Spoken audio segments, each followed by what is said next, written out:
Hello, I'd like to give you a little conundrum. My grandfather was a pilot for 28 years, yet even by the time he retired, he'd never flown a plane. How can that possibly be, you might ask? Well, let me show you a copy of his pilot's license.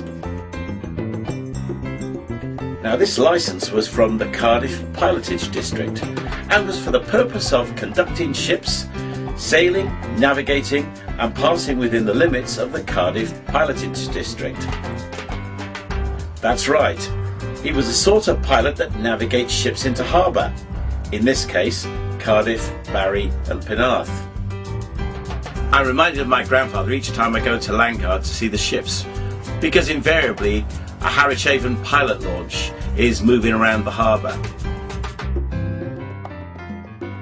The largest container ships in the world call at Felixstowe, and to do so they must navigate the relatively shallow waters of Harwich Harbour. The only way big ships can get into harbour is via a dredged channel. It's quite narrow, particularly around Landguard Point, and it needs good local knowledge to get ships in and out without running aground or colliding with something else. Even with all the modern technology, there's no substitute for good local knowledge, and it's the job of the pilot to go on board the ship and navigate these large ships in and out of port. All ships over 50 metres in length coming in and out of the haven, whether bound for Felixstowe, Ipswich, Harwich or Manningtree, must have a pilot.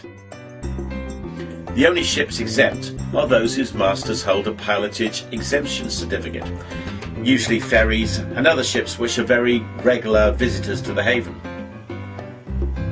My grandfather was a pilot first class, which meant he could pilot any size or type of ship that could fit into Cardiff, Barry or Penarth docks. In his time he piloted coalers, tankers, refrigerated transport, general cargo, banana boats, military and even the Royal Yacht Britannia. The masters of these vessels knew that if my grandfather was on board, their ship could safely get through what were, and still are, very treacherous waters. The piloting of ships goes deep into antiquity because it's always been necessary to have local knowledge in order to get into many harbours in the world. Pilots are even mentioned in the Bible. Down the centuries, Christians have used the analogy of the pilot to illustrate the way God can guide us through life. The idea has been expressed in hymns, literature and art. Jesus, Saviour, pilot me over life's tempestuous sea, and knowing ways before me roll, hide in rock and treacherous shoal. Chart and compass come from thee, Jesus, Saviour, pilot me. These were lyrics of a hymn entitled Jesus, Saviour, pilot me, and it's based on the notion that we have a choice in life as to whether we decide to live our life with God guiding us or whether we decide to go it alone. One of the Psalms says this: I'm always with you, you hold me by my right hand, you guide me with your counsel, and afterwards you will take me into glory. Whom have I in heaven but you? The earth has nothing I desire besides you. God has given Jesus as the one to be our guide in life. He helps us with the storms of life, giving us direction and the power to overcome them.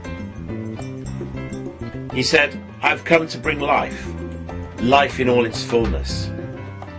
But he does more than this. In Jesus are the answers to death as well as life. Jesus said, I am the way, the truth and the life.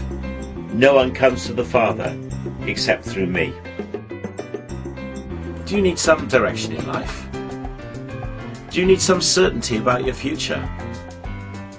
Then ask Jesus to be part of your life. Ask him to pilot you into God's safe harbour. If you'd like to know more about what it means to be a Christian or following Jesus, then do go to the link which